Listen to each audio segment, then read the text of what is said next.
ছেড়ে দিয়েছি। বিরাদারি মিল্লাতে ইসলামিয়া, প্রত্যেকটা জিনিসে আল্লাহর জিকির করি। এক বুজুর্গ ব্যক্তি বলতে আছে যে আল্লাহর প্রত্যেকটা জিনিসে জিকির করে, কিন্তু শুনতে কেন আমরা পাই না? শুনতে কেন পাই না?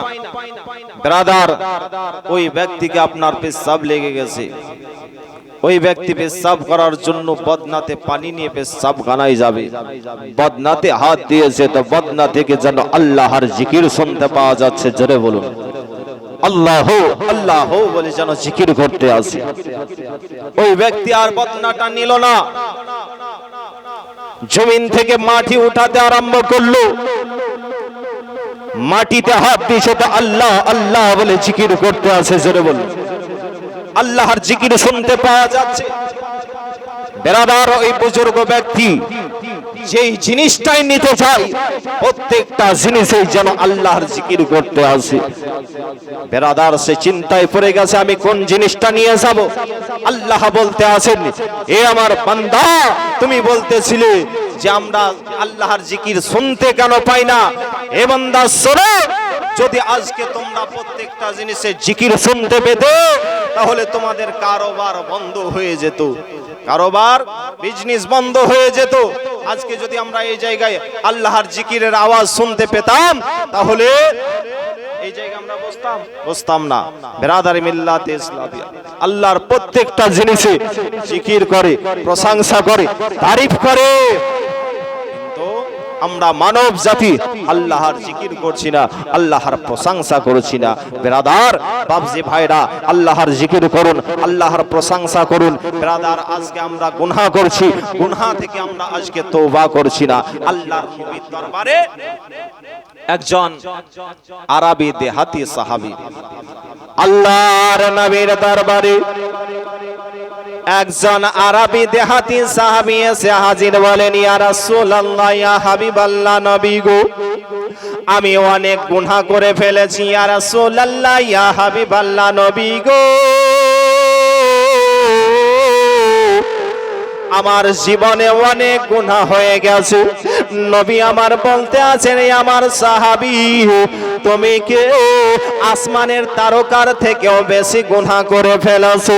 সাহাবী বলতে আছেন, হ্যাঁ ইয়া রাসূলুল্লাহ, ইয়া হাবিবাল্লাহ, নবী গো, আমি আসমানের তারকার থেকেও আমি বেশি গুনাহ করে ফেলেছি। নবী আমার বলতে আছেন, সাহাবী, তুমি কি আসমানের বৃষ্টির কাতরার থেকে তুমি কি বেশি গুনাহ করে ফেলেছো? বলো বলো। সাহাবী বলতে আছেন, হ্যাঁ ইয়া রাসূলুল্লাহ, হ্যাঁ ইয়া হাবিবাল্লাহ, নবী গো, আসমানের বৃষ্টির কাতরার থেকে আমি বেশি গুনাহ করে ফেলেছি। নবী আমার বলতে আছেন, আমার সাহাবী, তুমি কি গাছের পাতার থেকেও বেশি গুনাহ করে ফেলেছো? বলো বলো। সাহাবী বলতে আছেন, হ্যাঁ ইয়া রাসূলুল্লাহ, ইয়া হাবিবাল্লাহ, নবী গো, আমি গাছের পাতার থেকেও বেশি গুনাহ করে ফেলেছি। নবী আমার বলেন, সাহাবী, তবে শোনো রে, তুমি কি আল্লাহর রহমতের চাইতে বেশি গুনাহ করে ফেলেছ? বলো বলো। সাহাবী যেন আর কিছু বলেন না, চোখে যেন পানি ঝরতে আরম্ভ করেছে, যে তুমি আল্লাহর রহমতের চাইতেও কি বেশি গুনাহ করেছো? বলো। আর কোনো কথা বলে না, দুই চোখ দিয়ে যেন অশ্রু ঝরে পড়তে আসে। নবী আমার বলেন, সাহাবী,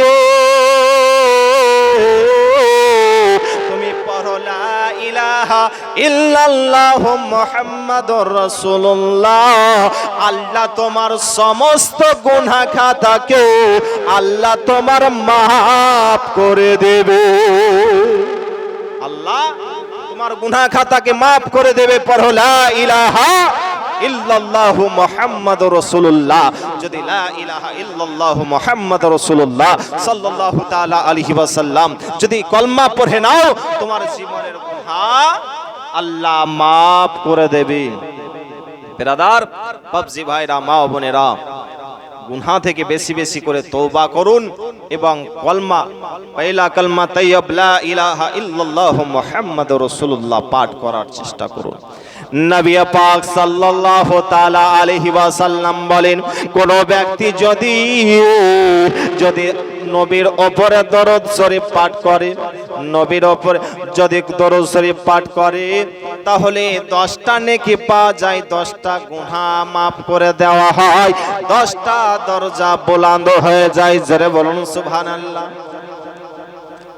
আর নবী আমার এটাও বলেন যে কেউ যদি 2 বার লা ইলাহা ইল্লাল্লাহ মুহাম্মাদুর রাসূলুল্লাহ সাল্লাল্লাহু তাআলা আলাইহি ওয়াসাল্লাম পাঠ করে, রাত্রি বেলায় ঘুমাবার আগে যদি 2 বার কলমা শরীফ পাঠ করে নাও, তাহলে আল্লাহর রাস্তায় 2টা গোলাম আজাদ করার সমান সে নেকি পাবে। রাত্রি বেলায় ঘুমাবার পূর্বে 2 বার যদি কলমা পাঠ করা যায় লা ইলাহা ইল্লাল্লাহ মুহাম্মাদুর রাসূলুল্লাহ, তাহলে 2টা গোলাম আজাদ করার সমান নেকি পাবে। কেউ যদি আপনার কলমা শরীফ পাঠ করে, তো আল্লাহর আরশ যেন আপনার হিলতে আরম্ভ করে, আরশ যেন হিলতে আরম্ভ করে। আল্লাহ রাব্বুল আলামিন বলেন, এই আরশ কেন হিলতে আছো বলো বলো। আরশ বলে, আল্লাহ তোমার বান্দা কলমা শরীফ পাঠ করেছে, ওই জন্য আমি হিলতে আরম্ভ করেছি। এ আল্লাহ তোমার বান্দা কলমা শরীফ পাঠ করেছে। আল্লাহ বলতে আছেন তুমি ভিলা বন্ধ হয়ে যাও। আরশ যেন বলে, আল্লাহ আমি অতক্ষণ পর্যন্ত হিলা বন্ধ হব না যতক্ষণ পর্যন্ত আপনি ওই ব্যক্তিকে ক্ষমা না করেছেন, গুনাহ খাতা না বখশিয়ে দিয়েছেন, ততক্ষণ পর্যন্ত আমি আরশ হিলা বন্ধ হব না। আল্লাহ বলেন, আরশ যা যা আমি তার গুনাহ খাতা বখশিয়ে দিলাম, মাফ করে দিলাম। সেই ব্যক্তি কলমা পড়ার জন্য আল্লাহর আরশ পর্যন্ত আপনার হিলতে আরম্ভ করে। আরশ আল্লাহর কাছে দোয়া চাই, আল্লাহ এই ব্যক্তিকে ক্ষমা করে দাও, এই ব্যক্তিকে মাফ করে দাও। যে সেই ব্যক্তি কলমা পড়েছে তাকে আল্লাহ তুমি ক্ষমা করে দাও। মনের তুই একবার পাক কালেমা পড়, মনের তুই একবার পাক কালেমা পড়, মরার পর পাপি রে তুই, মরার পর পাপি রে তুই বেহেশতের ঘর। মনের তুই একবার পাক কালেমা পড়, মনের তুই হমেশা পাক কালেমা পড়। ও বেরাদার মিল্লাতে ইসলামিয়া, হযরত মুসা পয়গম্বর আল্লাহর কাছে আরজ করলেন, আল্লাহ আমাকে একটা ওয়াজিফা শিখিয়ে দেন আল্লাহ। আল্লাহ রাব্বুল আলামিন বলেন, মুসা পড়ো লা ইলাহা ইল্লাল্লাহু মুহাম্মাদুর রাসূলুল্লাহ। মুসা পয়গম্বর বলতে আছেন, আল্লাহ এই কলমা তো সবাই পড়ে, তবে আমার জন্য যেন খাস হয়ে যায়, আমার জন্য যেন নির্দিষ্ট হয়ে যায়। আল্লাহ বলেন, মুসা শোনো শোনো, 7 আসমান 7 জমিনকে একটা পাল্লাতে চাপিয়ে দাও, কলমার পাল্লা অপর পাল্লাতে চাপিয়ে দাও, 7 আসমান 7 জমিনের পাল্লা হালকা হয়ে যাবে, কলমার পাল্লা ভারী হয়ে যাবে। এ মুসা, আল্লাহ এবং আল্লাহর জিকির ছাড়া এর থেকে বড় জিকির আর কি হতে পারে? কলমা শরীফ পাঠ করে নাও, তাহলে কলমার কত ফজিলত। বেশি বেশি করে কলমা শরীফ পাঠ করার চেষ্টা করবেন। বেরাদার, আপনারা শুনেছেন মুসা পয়গম্বর তুর পাহাড় গিয়েছিলেন আল্লাহর সঙ্গে কথা বলার জন্য। এ মুসা পয়গম্বর তিনি যেন তুর পাহাড়ে যাচ্ছেন গো, যাওয়ার সময় রাস্তাতে একটা বয়স্ক মহিলার সঙ্গে সাক্ষাৎ হলো। একজন গরিব দুঃখিনীর মায়ের সঙ্গে সাক্ষাৎ হলো। মা জননী বলতে আছেন, হুজুর আপনি কোথায় যাচ্ছেন? মুসা পয়গম্বর বলতে আছেন আমি তোর পাহাড়ে যাচ্ছি আল্লাহর সঙ্গে কথা বলার জন্য। মহিলাটা বলল হুজুর গো আপনি একটা কথা আপনি আল্লাহকে জিজ্ঞাসা করবেন। বলে কি কথা বলো বলো। মহিলাটা বলতে আছে হুজুর গো আমি এত গরিব ছেলে মেয়ে নাই বাড়ি ঘর নাই, কোন কাজটা করলে পরে আল্লাহ আমাকে ধনী বানিয়ে দেবে?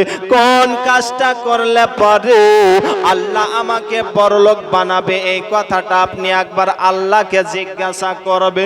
মুসা পয়গম্বর বললেন মাগো ঠিক আছে তোমার কথাটা আল্লাহর দরবারে ব্যক্ত করব, আল্লাহর দরবারে আমি পেশ করব। মুসা পয়গম্বর চলতে আরম্ভ করলেন। আবার যেন একজন ধনী ব্যক্তির সঙ্গে সাক্ষাৎ হলো। ওই ধনী ব্যক্তি বলেন হুজুর আপনি কোথায় যাচ্ছেন বলুন বলুন। ওই ধনী ব্যক্তি বলতে আছেন আমি মুসা পয়গম্বর বলতে আছেন আমি তোর পাহাড়ে যাচ্ছি আল্লাহর সঙ্গে কথাবার্তা বলার জন্য। ওই ধনী ব্যক্তি বলতে আছেন হুজুর গো তবে আল্লাহকে এই কথাটা আপনি একবার জিজ্ঞাসা করবেন যে আমি এত বড় লোক, এত টাকা পয়সার মালিক, এত বিল্ডিং এর মালিক, তবে কোন কাজটা করলে পরে কোন আমল করলে পরে আল্লাহ আমাকে গরিব বানাবে? এই কথাটা জিজ্ঞাসা করবেন। কোন কাজ করলে পরে আমাকে গরিব বানাবে? বললে ঠিক আছে আমি তোমার কথাটা আল্লাহর দরবারে ব্যক্ত করব, আল্লাহর দরবারে আমি পেশ করব। মুসা পয়গম্বর তিনি যেন আবার চলতে আরম্ভ করলেন গো।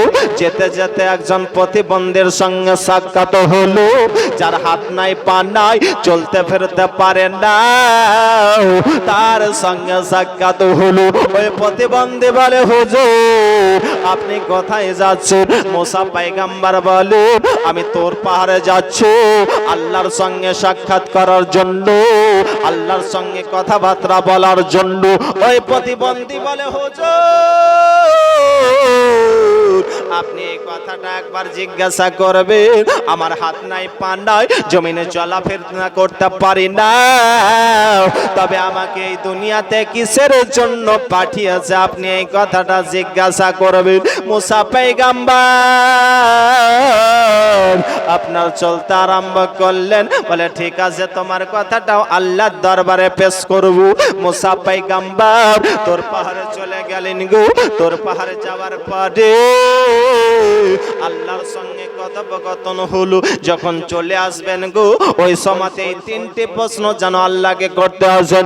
আল্লাহ আমি যখন রাস্তা দিয়ে আসি একজন বয়স্ক মা এই কথাটা জিজ্ঞাসা করতে বলেছে। বলে মুসা কি কথা বলো বলো। বলে ওই মহিলাটা এত গরিব বাড়ি ঘর নাই, একটা ছোট ঝুপড়ি ঘর রয়েছে, ছেলে মেয়ে নাই। ওই মেয়েটা কোন কাজ করলে পরে কোন নেক কাজ করলে পরে ওই মহিলাটা বড়লোক হবে, ওই মহিলাটা ধনী হবে? এই কথাটা আমাকে জিজ্ঞাসা করতে বলেছেন। আল্লাহ বলতে আছেন মুসা মহিলাকে বলে দেবে যে আজ থেকে তুমি বেশি বেশি করে আল্লাহর শুকরিয়া আদায় করো, আল্লাহ তোমাকে ধনী বানিয়ে দেবে। কি করো? আল্লাহ শুকরিয়া আদায় করো, তোমাকে ধনী বানিয়ে দেবে। বলে ঠিক আছে আল্লাহ এই মহিলাকে আমি এই কথাটা বলবো। বেরাদার মুসা পয়গম্বর আবার যেন এই ধনীর কথা বললেন হুজুর। আর একজন এই কথা বলেছেন যে তার ধন সম্পদ অনেক, টাকা পয়সার মালিক অনেক, তবে কোন কাজটা করলে পরে সে গরিব হবে? আল্লাহ বলতে আছেন মুসা ওই ধনীকে বলে দেবে আজ থেকে আমার শুকরিয়া আদায় করা বন্ধ করে দেবে, আল্লাহ আমি তাকে গরিব বানিয়ে দেব। কি করবে? শুকরিয়া আদায় করা বন্ধ করে দেবে, তাকে আমি গরিব বানিয়ে দেব। মুসা পয়গম্বর 3 নম্বরে এই কথাটা বললেন। আল্লাহ যে একজন প্রতিবন্ধী, হাত নাই পা নাই, চলতে ফিরতে পারে না, তবে আল্লাহ এই ব্যক্তিকে কিসের জন্য দুনিয়াতে পাঠিয়েছেন বলুন?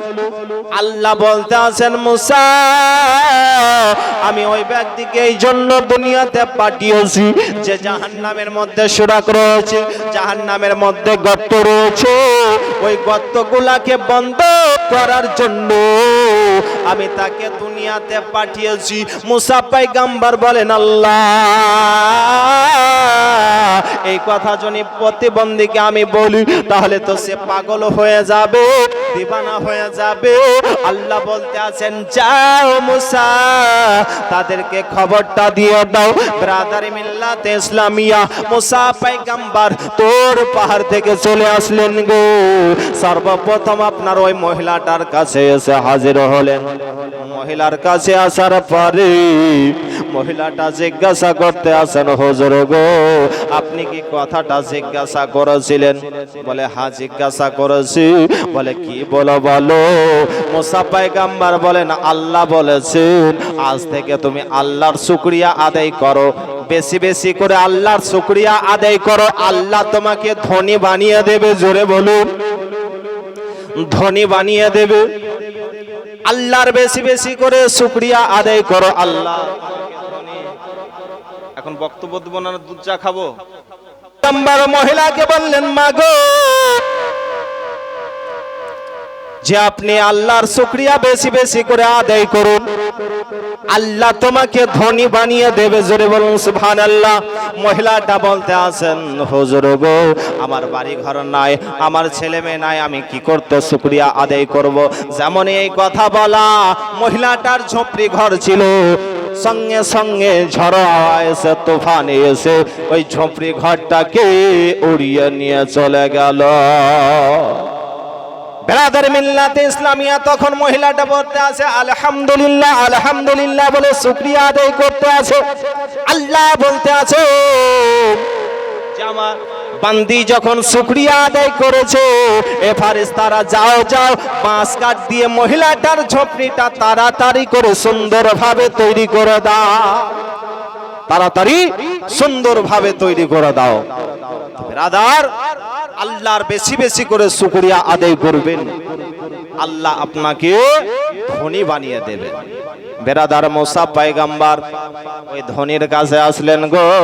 ধনীর কাছে আসার পরে ওই ধনী যেন জিজ্ঞাসা করতে আছেন, হুজুর কথাটা জিজ্ঞাসা করেছেন? বলে হ্যাঁ জিজ্ঞাসা করেছি। বলে কি করতে হবে? বলে আজ থেকে শুকরিয়া আদায় করা বন্ধ করে দাও, তোমাকে গরিব বানিয়ে দেবে। ধনী বলতে আছে, হুজুর গো আল্লাহ আমাকে যতই টাকা পয়সার মালিক বানাক না কেন, ধনী বানাক না কেন, আমি আল্লাহর শুকরিয়া আদায় করা কখনো বন্ধ করব না, কখনো শুকরিয়া আদায় করা বন্ধ করব না। বেরাদার টাকা পয়সার মালিক হয়ে আছেন, ধনী আছেন, আল্লাহ শুকরিয়া আদায় করা কখনো ছাড়বেন না, আল্লাহ শুকরিয়া আদায় করা কখনো বন্ধ করবেন না। বেশি বেশি করে আল্লাহ শুকরিয়া আদায় করার চেষ্টা করবেন। ব্রাদার মিল্লাতে ইসলামিয়া, মুসা পয়গম্বর প্রতিবন্ধীর কাছে আসলেন। প্রতিবন্ধী বলে, হুজুর গো আপনি কি কথাটা জিজ্ঞাসা করেছিলেন? বলে হ্যাঁ জিজ্ঞাসা করেছি। বলে তোমাকে দুনিয়াতে এই জন্য পাঠিয়েছি যে জাহান্নামের মধ্যে গর্ত রয়েছে, সুরাক রয়েছে, ওই গর্তগুলাকে বন্ধ করার জন্য তোমাকে দুনিয়াতে পাঠিয়েছি। প্রতিবন্ধী বলতে আছে আলহামদুলিল্লাহ আলহামদুলিল্লাহ। যেমনই আলহামদুলিল্লাহ বলে আল্লাহর শুকরিয়া আদায় করেছে, আল্লাহ বলতে আছে এ বান্দা তুই যখন আমার শুকরিয়া আদায় করেছি, যা তোর জন্য আমি জাহান্নামের দরজাকে হারাম করে দিলাম, আমি জান্নাতের দরজা তোর জন্য খোলা দিলাম, তোর জন্য জান্নাতের দরজাকে আমি খুলে দিলাম। তো বেরাদার বুঝা গেল, বেশি বেশি করে আল্লাহর শুকরিয়া আদায় করবেন, আল্লাহ আপনাকে ধনী বানিয়ে দেবে, বিপদ আপদ থেকে বাঁচিয়ে নেবেন। ও নবীর প্রেমিকেরা দিশেহারা মরণ